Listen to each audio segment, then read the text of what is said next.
Welcome to week 4 of our class, Curriculum Design and Instruction. So this week we're going to be talking about essential questions, and this seems to be hard for people.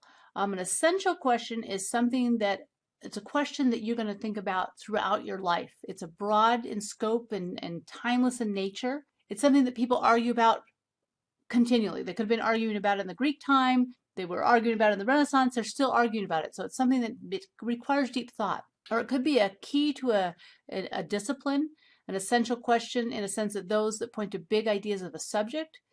And the third important connotation is that it's essential of what is needed for learning for the core content. In the sense that a question can be considered essential when it helps a student make sense of an important but complicated idea, knowledge, or know-how, finding things that are to be understood by experts but not yet grasped or seen as valuable by the learner. So for example, what does a wave act like? How do the best writers hook and hold their readers? What models best describe a business cycle? So something deep that's not going to be solved in one class period.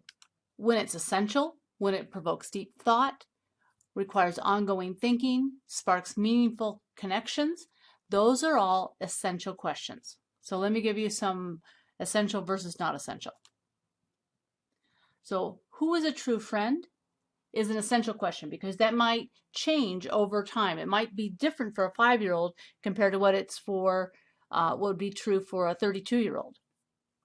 The answer like, who is Maggie's best friend in the story? That has one answer that can be solved in one time.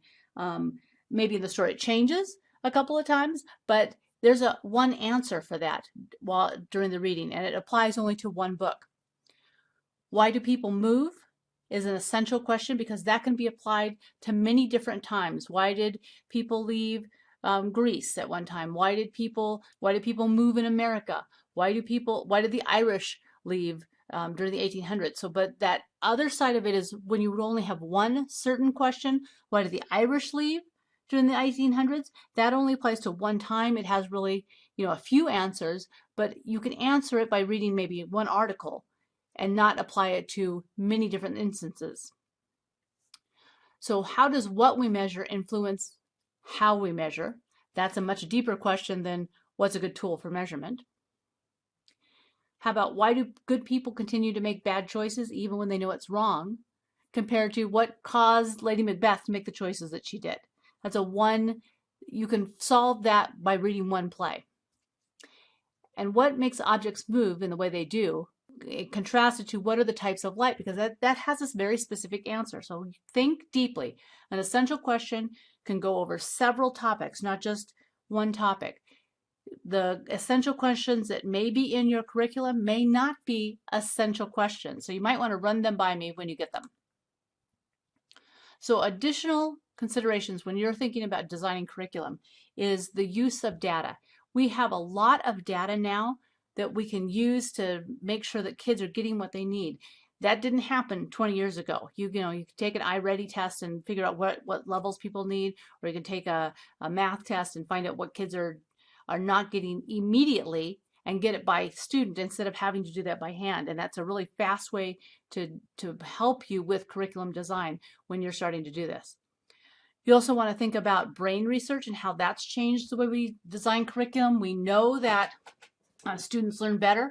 You can see it light up in their brain if they're doing a scan, if they connected their knowledge to something they've already known. So using a method like a Freire model would be a great way to get information to connect to other parts of their brain. Also, trauma. We know that the effects of trauma on the brain, of how, if a kid's in trauma, how well they learn or what they can't learn because they're in trauma.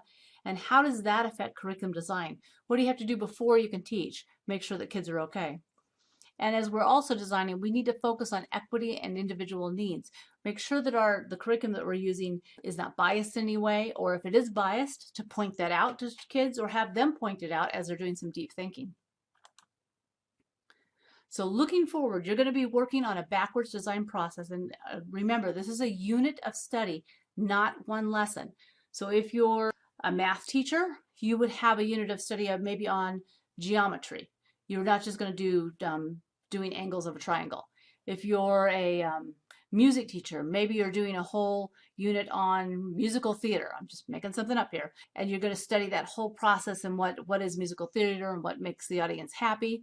But it's a whole unit of study. So you're going to figure out what you want the kids to understand and know. Then you're going to design an assessment. Now, in our course, the assessment piece is the last piece, but you probably want to be doing it as you're designing this. Just kind of pull it out and keep it as a part of what you're going to be turning in, because you can't design it without the assessment. And then what are the learning activities that you want students to do and be able to produce? As we're thinking about this, in level 1, what do they hear? What do they read? What do they explore? What knowledge and skills do you want them to master? What's the big idea, the things that you want them to understand? So those are the essential ideas and the things that you want them to do, the objectives in a lesson. Number 2 is you're going to figure out what's acceptable evidence to prove that they've learned this. Is it an exit ticket for maybe one part of the lesson? Is it a research paper? Is it a video interview? What is exactly that they're doing? And then the third part is, what are the experiences and instruction that you're going to do very clearly?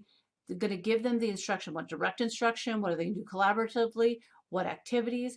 And because we're in educational technology, you're going to have a technology part of this, of what technology pieces are you going to use to support instruction or the student experiences. How are you going to weave technology into this unit?